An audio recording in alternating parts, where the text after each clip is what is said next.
Iostream dot H हमारा एक function है, सॉरी हेडर फाइल है, जो सी आउट फंक्शंस को के प्रोटोटाइप्स के लिए यूज किया जाता है। और ऐसे ही हमारे पास क्लियर स्क्रीन है, गेट सी एच है। इन फंक्शंस के लिए ये हेडर फाइल इस्तेमाल की गई है, conio dot H for C L R S C L and get C H. इसके लिए हमने कौन सी हेडर फाइल यूज की है, include conio dot H. H का मतलब है हेडर फाइल, एच का मतलब है हेडर फाइल। तो आईओ स्ट्रीम का मतलब क्या है, input output stream, input output stream. और ये हमारा क्या है, console, conio console input output stream. Conio का मतलब है कंसोल, आई का मतलब है इनपुट, ओ का मतलब है output. Console input input output, यहाँ पे सेम इनपुट आउटपुट है। इंक्लूड का मतलब एक हमारे पास फोल्डर होता है, जिस फोल्डर में ये फाइलें रखी गई हैं। ये फाइलें इस वाले फोल्डर में रखे गए हैं। ये आपको फोल्डर कहाँ मिलेगा, जो हमारा टर्बो का सॉफ्टवेयर इंस्टॉलेशन हुआ है ना, टर्बो सॉफ्टवेयर के अंदर हमारा ये फोल्डर मिलेगा। वहीं पे आपको टर्बो सॉफ्टवेयर का सॉफ्टवेयर कहाँ मिलेगा, सी ड्राइव में मिलेगा, जहाँ पे हमने इंस्टॉल किया था। सी ड्राइव में जाएंगे तो आपको इंक्लूड नाम का वहाँ पे फोल्डर भी मिलेगा टर्बो के अंदर। और उसी इंक्लूड फोल्डर के अंदर ये हेडर फाइलें रखी गई हैं।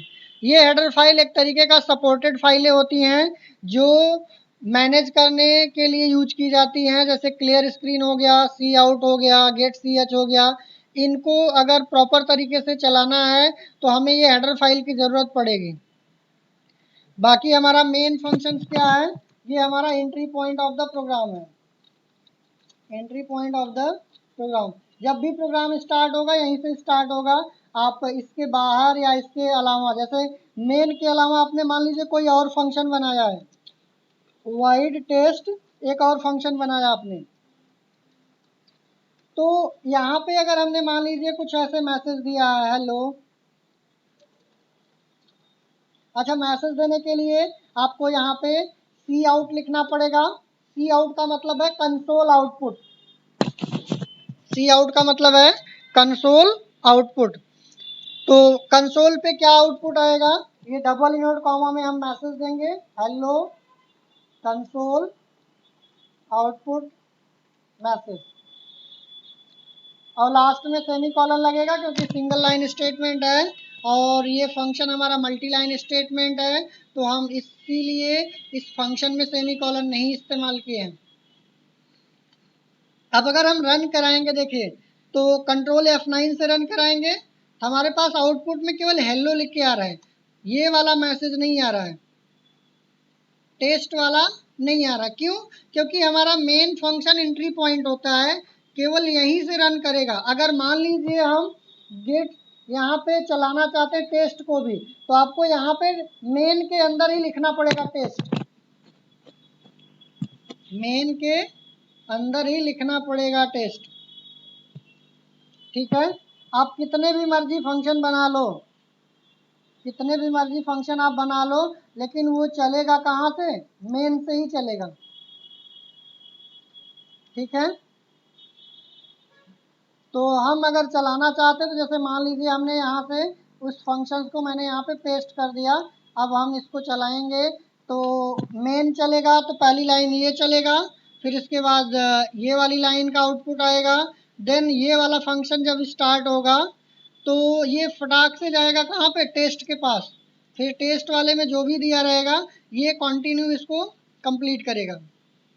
आफ्टर दैट ये रिटर्न अगेन आएगा, यहाँ पे आएगा, आप मैसेज में दे सकते हो, come back in main function from test function. Test function से वो दोबारा वापस आएगा कहाँ पे, मेन के अंदर। ठीक है, इसको अगर हम रन कराएंगे तो देखिए, पहले हमारा हेलो आएगा, देन टेस्ट में जो लिखा गया है वो आएगा, देन उसके बाद वापस ये वाला मैसेज आएगा। तो कंट्रोल F9 करते हैं, रन कराते हैं। इसमें देखिए एक एरर आ रहा है। क्या एरर आ रहा है? सी आउट आपका मिल नहीं रहा है। क्यों नहीं मिल रहा? क्योंकि हेडर फाइल हमने यहाँ पे लगाई है। तो इस हेडर फाइल को हम थोड़ा सा ऊपर लेके चलते हैं। यहाँ पे हेडर फाइल हमेशा एकदम टॉप में लगाया जाएगा। हेडर फाइल हमेशा एकदम टॉप में लगेगा, नहीं तो एरर आएगा। अब रन कराएंगे तो आपका ये एरर नहीं आएगा। देखिए आपका पहले हेलो आया है, then hello console output message, then again come back in the main function. अच्छा, ये सेम लाइन में आ रहा है।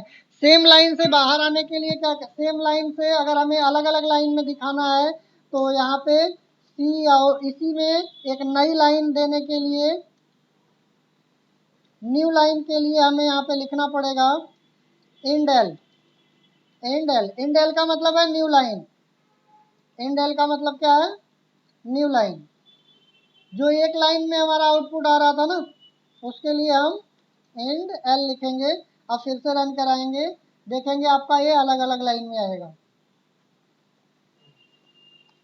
तो प्रोग्रामिंग जो हमारा C++ में होगा वो कुछ इसी तरीके से होगा। पहले हम हेडर फाइल लगाएंगे, जो सबसे टॉप में हेडर फाइल लगता है। उसके बाद फिर हमारे सारे फंक्शंस लिखे जाएंगे। मेन फंक्शन हमारा सबसे इम्पोर्टेंट होता है, बिना मेन फंक्शन के नहीं चलेगा हमारा प्रोग्राम। तो इसके लिए हम यहाँ पे मेन फंक्शंस सबसे पहले डिफाइन करेंगे। दोनों उसके बाद कुछ पहले से बने बनाए फंक्शन होते हैं, जैसे आपके क्लियर स्क्रीन है, ये हमारा प्री डिफाइंड फंक्शन है। गेट सी एच है, ये हमारा प्री डिफाइंड फंक्शन है। बट टेस्ट हमारा क्या है? प्री डिफाइंड नहीं है, इसलिए हमें यहाँ पे ऊपर बनाना पड़ा है। अगर हम टेस्ट फंक्शन नहीं बनाएंगे और डायरेक्ट उसको कॉल करेंगे तो एरर आएगा।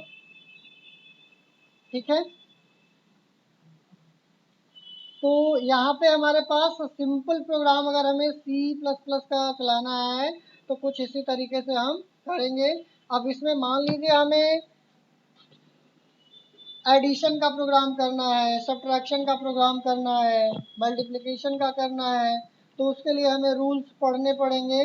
अब यहाँ पे जो, इससे पहले कि हम एडिशन सब्ट्रैक्शन पे चले, पहले थोड़ा सा हम क्या करेंगे, फंक्शंस में और चीज़ें पढ़ते हैं थोड़ा सा। इसमें देखिए clear screen get C H. Clear screen का काम क्या होता है? Clear the previous output screen. और गेट सी एच का काम क्या है? Hold the output screen.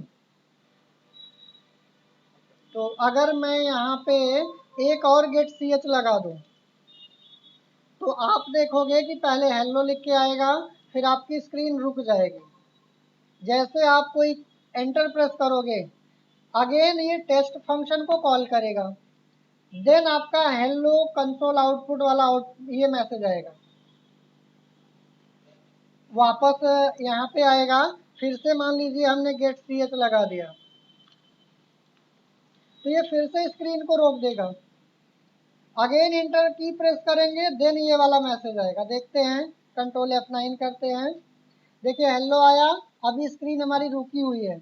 जैसे आप इंटर की प्रेस करेंगे, देन अगला आउटपुट आएगा। अगेन इंटर की प्रेस करेंगे, देन अगला आउटपुट आएगा।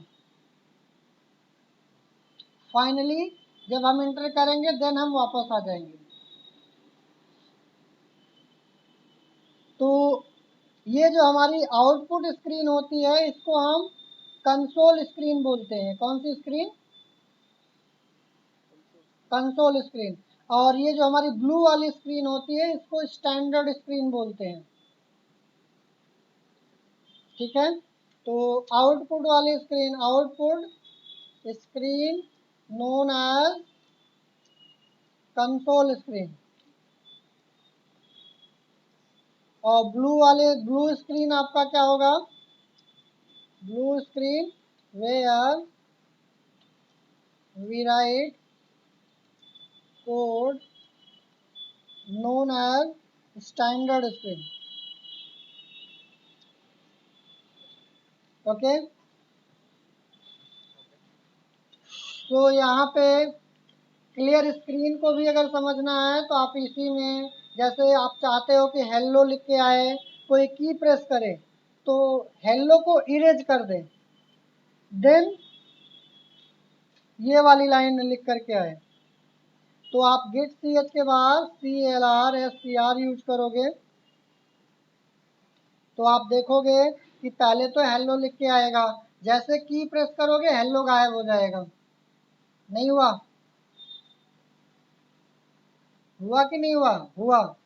क्यों, कैसे पता? आप कहोगे हेलो तो लिख के आ रहा है, क्योंकि अगली वाली लाइन में भी हेलो लिखा गया है। देखिए यहाँ पे भी हेलो लिखा गया था, इसलिए पता नहीं चला। तो यहाँ पे मैं लिख दे रहा हूँ हाय। अब यहाँ पे हेलो यहाँ पे है, वहाँ पे हाय है। कंट्रोल F9 करते हैं, देखिए हेलो लिख के आया। जैसे आप इंटर की प्रेस करेंगे, hi console output message. Again next. तो क्लियर स्क्रीन का काम क्या है कि प्रीवियस आउटपुट को रिमूव करने का काम है। ओके, तो अभी हम लोग देखते हैं जिस एडिशन सब्ट्रैक्शन को कैसे हम करेंगे। उसके लिए हम एक फाइल में जाते हैं, न्यू करते हैं।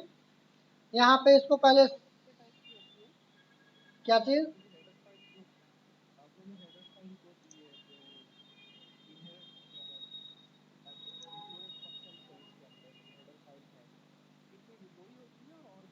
बहुत सारी हेडर फाइलें होती हैं। अगर हम C++ की बात करें या सी की बात करें तो इसमें हमारे पास बहुत सारी हेडर फाइलें होती हैं। वो चीज़ें ज़्यादातर आपको यूज किया जाता है iostream.h, conio.h।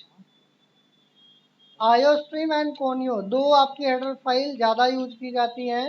बाकी आप हेडर फाइल बहुत सारी दी जाती हैं C++ में। ठीक है, तो यहाँ पे हम लोग थोड़ा सा, अगर इसमें कुछ डाउट्स लग रहा हो तो पूछ सकते हैं।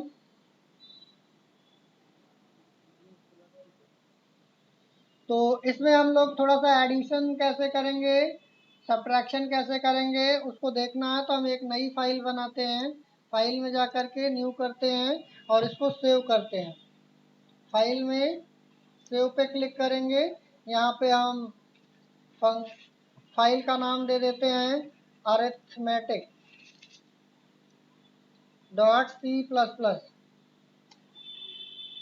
इसमें भी हमें हेडर फाइल लगाना पड़ेगा। Again has include iostream.h hash include conio.h wide main. आपको इतना प्रोग्राम तो लिखना ही पड़ेगा और आउटपुट स्क्रीन देखनी है तो आपको गेट ch लगाना ही पड़ेगा। अगर पुरानी स्क्रीन को आपको क्लियर करना है तो CLR आपको लगाना ही पड़ेगा, नहीं तो आपको प्रीवियस आउटपुट भी साथ में शो करेगा। इसलिए बिगिनिंग में क्लियर स्क्रीन, एंडिंग में गेट ch। अब इसके अंदर जो हमें काम करना होगा वो कर सकते हैं। जैसे अगर हमें दो नंबर्स ऐड करने हैं तो हमें वो नंबर्स किस टाइप के हैं, इंटीजर टाइप के हैं, तो n1 n2 लेना पड़ेगा। और यहाँ पे n1 की वैल्यू क्या है वो हम डायरेक्ट यहाँ पे भी दे सकते हैं, n1 = 5, n2 = 10। अब इस n1 और n2 को ऐड ऑन करके कहाँ पे रखेंगे वो भी हम, जस्ट इमीडिएट अगर डिस्प्ले कराना है तो n1 + n2 लिख दीजिए, तो ये हमारा तुरंत ऐड करके भी दिखा देगा। देखिए मैंने रन कराया, कंट्रोल F9, एरर दे रहा है। क्या एरर दे रहा है? स्टेटमेंट मिसिंग का मतलब है सेमी कॉलन नहीं लगाया आपने। देखिए 15 आ रहा है, बट ये जितनी बार रन कराओगे उतनी बार 15 ही आएगा। क्यों? क्योंकि यूजर से तो इनपुट हमने लिया नहीं है, ये फिक्स दे दिया, यही रहेगा। अगर हम चाहते हैं कि n1 की वैल्यू रन कराने के बाद दिया जाए तो आप यहाँ पे सी इन एक फंक्शन होता है, जैसे सी आउट होता है वैसे सी इन है। ये यूजर से इनपुट लेने का काम करेगा। तो मैंने लिखा C इन N1 N2। अब ये N1 में आपसे नंबर्स लेगा। जैसे यहाँ पे इंटर कितना भी करेंगे आगे नहीं बढ़ेगा जब तक आप नंबर नहीं दोगे। जैसे आप नंबर दोगे वो तुरंत ऐड करके दिखा देगा। तो इसके लिए चाहे तो आप एक मैसेज यहाँ पे पास कर सकते हो, सी आउट एंटर फर्स्ट नंबर। अगर हमें पता है कि आगे यहाँ पे सी इन लगाया गया है यूजर से इनपुट लेने के लिए, तो आप पहले से मैसेज को कन्वे कर सकते हो। ऐसे सिमिलर यहाँ पे भी अगर आपको पता है कि नंबर यूजर से इनपुट कराया गया है आगे चल करके, तो यहाँ पे आप मैसेज कन्वे कर देंगे तो थोड़ा सा प्रोग्रामर के लिए या यूजर के लिए इजी हो जाएगा। जैसे पहले क्या था, थोड़ा सा अंधी में काम कर रहे थे, नंबर देना है नहीं देना, इंटर दबाते गए गलती से नंबर दे दिया तो चल गया था। लेकिन यहाँ पे अब आपको साफ साफ दिख जाएगा इंटर फर्स्ट नंबर। तो आपको मैसेज मिलते ही आप तुरंत क्लियर हो जाओगे कि अच्छा हमें क्या करना है। आप जैसे नंबर दिए, जैसे ही आप यहाँ पे नंबर दिए आपको तुरंत दे देगा 17। अगर ये 17 क्या है आपको पता करना है तो आप यहाँ पे चाहो तो मैसेज इसमें भी कन्वे कर सकते हो। कैसे, यहाँ पे दे दो सम ऑफ गिवन नंबर, तो सामने वाले को समझ में आ जाएगा कि ये क्या चीज़ है। तो आप इसको फिर से रन कराएंगे, यहाँ पे देखिए 6 दे दिया, 3 दे दिया, तो ये आपको दिखा दिया सम ऑफ गिवन नंबर 9। तो कुछ इस तरीके से हम दो नंबर के एडिशन का भी काम कर सकते हैं, सब्ट्रैक्शन का भी काम कर सकते हैं, मल्टीप्लिकेशन का भी काम कर सकते हैं। केवल हमें यहाँ पे ऑपरेटर चेंज होगा बस, प्लस की जगह पे माइनस का साइन हो जाएगा। 10 दिया, 6 दिया, 4 आ गया। ऐसे मल्टीप्लाई करना होगा तो मल्टीप्लाई किया, साइन दे दिया एस्ट्रिक, तो हमने यहाँ से कंट्रोल F9 किया, नंबर दिया, रिजल्ट आ गया। अब मैसेज में क्या दे रहा है, सम ऑफ गिवन नंबर, बट हमने वहाँ पे मल्टीप्लाई किया है, तो आप मैसेज को चेंज कर दीजिए, नहीं तो सामने वाला कंफ्यूज हो जाएगा कि कह कुछ रहा है आउटपुट कुछ आ रहा है। ठीक है, तो इसको हमें आउटपुट के अकॉर्डिंग हमें क्या करना है, आउटपुट के अकॉर्डिंग ही हमें मैसेज पास करना होता है। जैसे यहाँ पे इंटर एनी नंबर किया गया था, तो हमने इंटर एनी नंबर लिखा, मैसेज यहाँ पे फिर से दूसरा नंबर लिया था तो इंटर सेकंड नंबर कर दिया। तो सी इन हमारा क्या करेगा, यूजर से इनपुट लेने का काम करेगा, सी आउट मैसेज को डिस्प्ले कराने का काम करेगा। और अगर हमें नंबर रखना है तो यहाँ पे इंट रखना पड़ेगा। मान लीजिए अगर हमने 2.5 दिया होता, कंट्रोल F9 किया, यहाँ पे 2.5 दिया, और यहाँ पे देख रहे हैं 2.5 नंबर लिया, सही से नहीं लिया। क्यों, क्योंकि हमारे पास 2.5 दूसरा नंबर पूछा ही नहीं। कंट्रोल F9 करते हैं, मैंने यहाँ से 2.6 दिया, डायरेक्ट रिजल्ट आ जा रहा है और वो भी गलत। तो यहाँ पे हमें बताना पड़ेगा कि अगर पॉइंट में वैल्यू लेना है तो हमें फ्लोट लेना पड़ेगा। अब हमने 2.5 दिया, 4.6 दिया, तो ये हमारा देखिए रिजल्ट दे दिया मल्टीप्लिकेशन का। अगर यही एडिशन का किया होता तो एडिशन यहाँ पे आ जाता,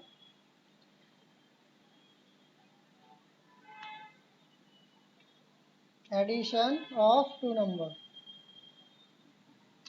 प्लस कंट्रोल F9, मैंने 4.6 दिया, 2.5 दिया, तो ये हमारा ऐड करके दे दिया। तो फ्लोट का मतलब है हमारा यहाँ पे कि पॉइंट वाली वैल्यू लेना होगा, तो आपको फ्लोट डिक्लेयर करना पड़ेगा इनको। इसको हम वेरिएबल बोलते हैं। क्या बोलते हैं? वेरिएबल, जिनकी वैल्यू हम चेंज कर सकें, वेरिएबल। तो यहाँ पे कभी हम n1 की वैल्यू 5 देंगे, कभी 2 देंगे, कभी 7 देंगे, कभी 3 देंगे। दैट मीन्स n1 की वैल्यू हमारा क्या होगा? चेंज होता रहेगा।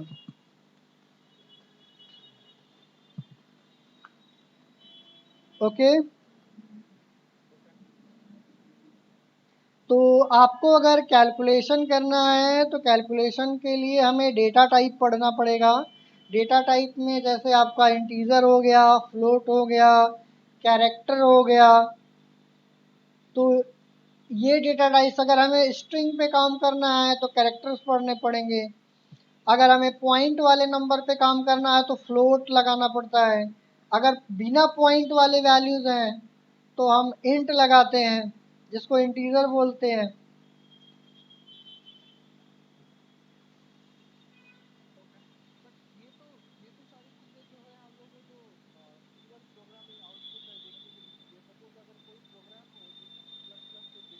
हम्म,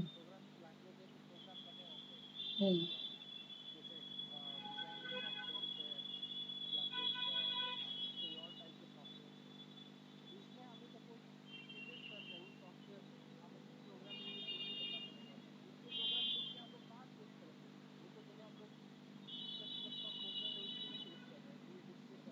हम्म।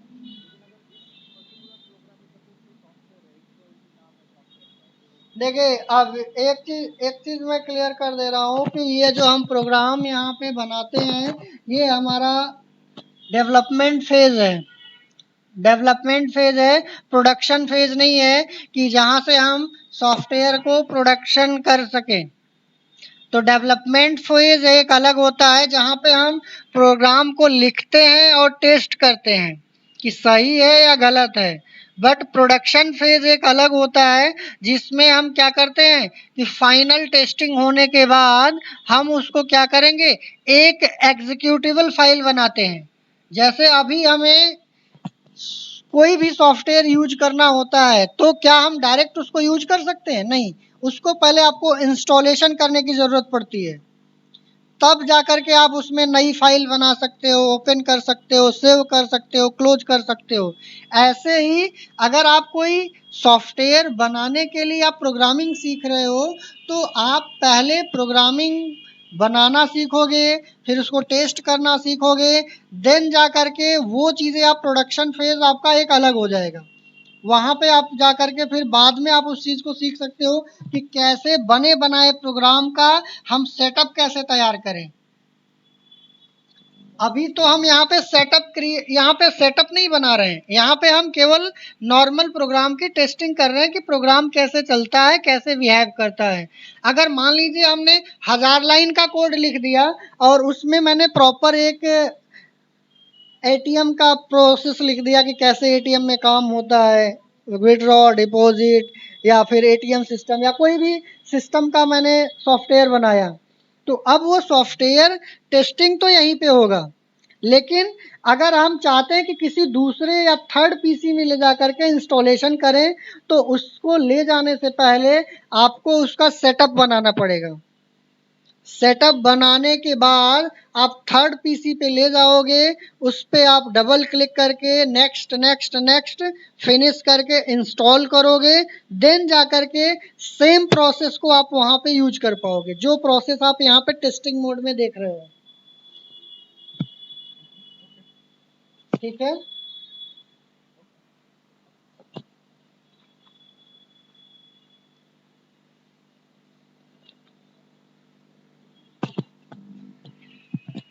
तो अभी जो हम यहाँ पे करेंगे काम, ये पूरा का पूरा केवल यहाँ पे टेस्टिंग, कंपाइलेशन, डिबगिंग, ये सारा का सारा स्टेज रहेगा।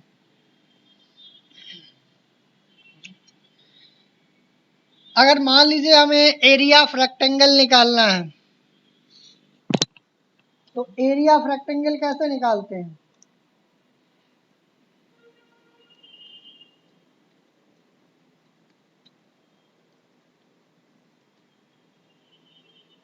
एरिया ऑफ रेक्टेंगल निकालने का फॉर्मूला क्या होगा?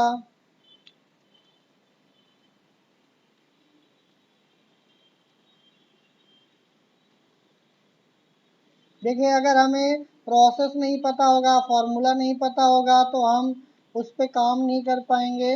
तो यहाँ पे जैसे मान लीजिए अगर हम एरिया निकालते हैं, तो एरिया निकालने के लिए हमारे पास एक रिजल्ट या एरिया नाम का क्या वेरिएबल ले लेते हैं, एक हमारा लेंथ नाम का वेरिएबल ले लेते हैं, और दूसरा आपका विड्थ नाम का वेरिएबल ले लेते हैं। क्लियर स्क्रीन के लिए CLR SCR, और मैंने यहाँ पे area is equal to formula होता है लेंथ इनटू विड्थ। अब यहाँ पे लेंथ की वैल्यू क्या है, विड्थ की वैल्यू क्या है, वो अभी क्लियर नहीं है, बट यहाँ पे मैंने मैसेज दे दिया area of the rectangle is equal to, यहाँ पे मैंने डबल कोड में लगाया, कॉमा दिया, या फिर इसमें पास आउट किया, हमने दे दिया इसमें एरिया। ठीक है, एरिया दे दिया मैंने, और यहाँ पे मैंने क्या किया, गेट CH लगाया आउटपुट स्क्रीन को देखने के लिए, बाकी मैंने नहीं किया। अगर मैं इसको अभी रन कराऊंगा तो हमारे आउटपुट में देखिए 0 आ रहा है। क्यों? क्योंकि हमने लेंथ और विड्थ की कोई वैल्यू नहीं दी है। तो लेंथ विड्थ की वैल्यू हम यहाँ पे देंगे cout enter the length of the width of the rectangle. यहाँ से मैंने रेक्टेंगल के विड्थ लेंथ जो है उसको इनपुट करा लिया, लेंथ में रख दिया, और फिर से मैंने यहाँ पे एंटर करा दिया, enter, okay, enter the width of the rectangle. मैंने यहाँ से विड्थ को इनपुट करा लिया, सी इन विड्थ। अब यहाँ पे लेंथ और विड्थ को हमने इनपुट करा लिया यूजर से, देन हम इसके एरिया को कैलकुलेट कर पाएंगे। अब इसको रन कराएंगे तो देखिए हमारे पास पहले पूछेगा लेंथ ऑफ रेक्टेंगल, जैसे मान लीजिए रेक्टेंगल की कोई ना कोई लेंथ होगी, मैंने 8 दे दिया, और विड्थ भी कुछ ना कुछ होगी, उसकी विड्थ होगी कुछ, मैंने दे दिया 6, तो ये आपका दे दिया 48, हमारा एरिया ऑफ रेक्टेंगल हो गया।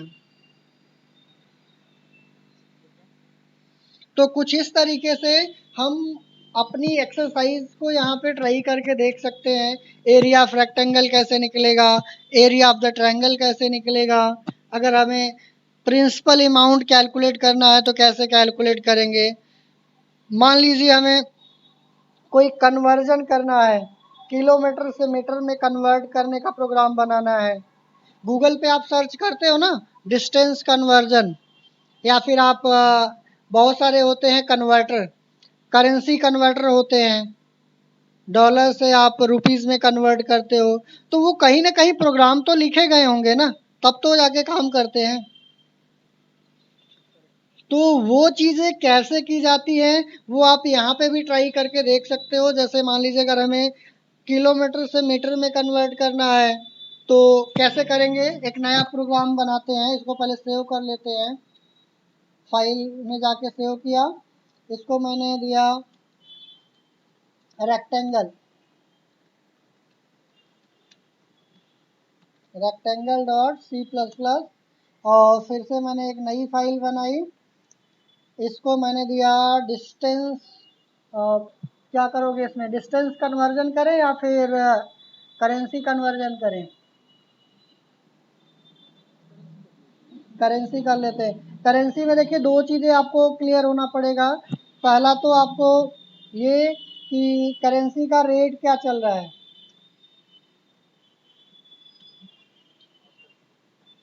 करेंसी का करंट रेट क्या है वो आपको पूछना पड़ेगा, क्योंकि डायरेक्ट तो हम गूगल से तो उठा नहीं रहे हैं, कि पूरी एपीआई यूज कर रहे हैं, अभी तो हम टेस्टिंग कर रहे हैं। तो यहाँ पे हमें क्या करना पड़ेगा, यूजर से पूछना पड़ेगा। क्या पूछना पड़ेगा, current rate of the dollar and dollar, यहाँ पे मैंने दे दिया, और रुपीस में कन्वर्ट करना है तो रुपीस का दे दिया। करेंट रेट ऑफ डॉलर देना है तो रेट दे दिया कि $1 का कितने पर डॉलर यहाँ पे दे सकते हो।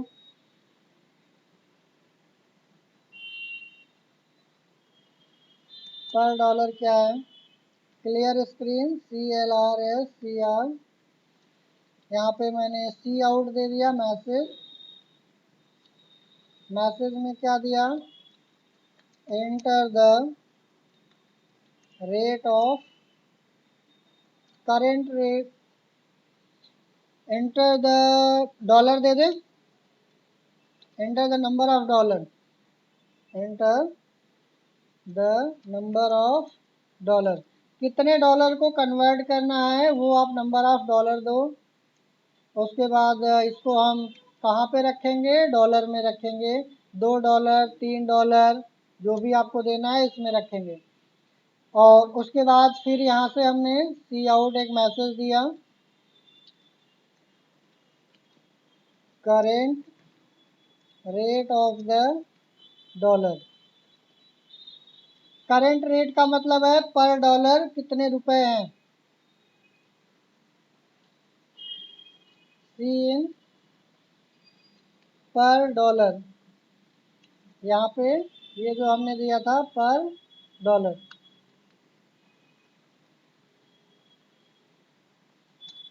रुपीज़ में कैलकुलेशन करना होगा तो रुपीज़ का कैलकुलेशन करने के लिए आपको क्या करना पड़ेगा, rupees equal to dollar multiply per dollar. C out message दे देंगे,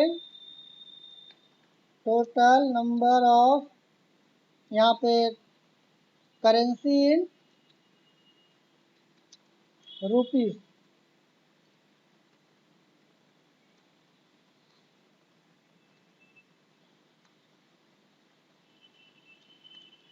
यहाँ पे enter the currency in dollar भी बोल सकते हो।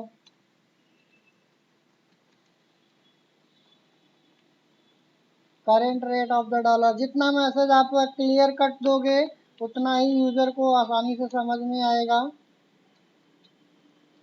मैसेज आप क्लियर कट नहीं दोगे यूज़र कंफ्यूज होगा, जिसको बोल सकते हो यूज़र हैंडलिंग में इश्यूज आएगा।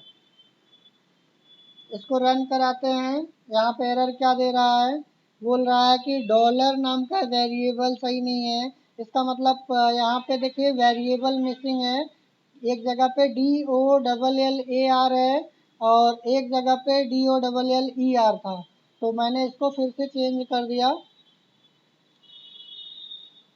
करेंट करेंसी इन डॉलर, यहाँ पे मैंने $5 दे दिया, और rate of currency rate of dollar, current rate of dollar मैंने यहाँ पे 73 दे दिया। तो फिर ये $5 का 73 के अकॉर्डिंग कितना हो जाएगा, इतने रुपए हो जाएंगे।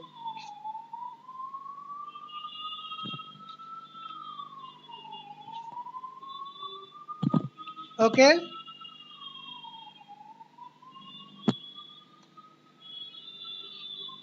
क्लियर।